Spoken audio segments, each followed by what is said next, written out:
మనం ఎంతసేపటికి ఫస్ట్ నుంచి రాష్ట్ర విభజన అప్పటి నుంచి కంపేర్ చేసుకుంటూ కూర్చుంది ఏంటది బెంగుళూరు, చెన్నై, హైదరాబాద్. ఈ 3 ఏంటి?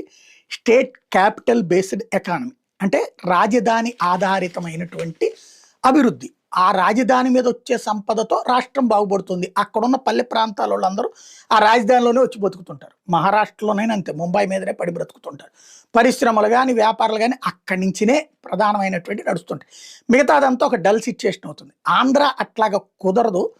విశాఖపట్నం కేంద్రంగా చేస్తే అది సాధ్యమవుతుంది. ఇది నేను అనేక సార్లు ప్రస్తావించింది. విశాఖ కేంద్రంగా అయితే అది సాధ్యం. అలా కాకుండా డెవలప్మెంటల్ గ్రోత్ని అన్ని ప్రాంతాలకు పంచాలంటే రాజధాని అమరావతిలో ఉండాలా, విశాఖ అభివృద్ధి అన్నటువంటిది సీరియస్గా దృష్టి సారించాలి. లేదా రాజధాని ఆధారిత అభివృద్ధి అయితే విశాఖనే కేంద్రంగా చేసుకోవాలి. ఏ పెద్ద కంపెనీ వాడైనా విశాఖనే వస్తాడు, అమరావతికి రాడు. అమరావతి ఫైనల్గా ఒక అడ్మినిస్ట్రేటివ్ క్యాపిటల్గా మిగులుతుంది. లైక్ కేరళలో త్రివేంద్ర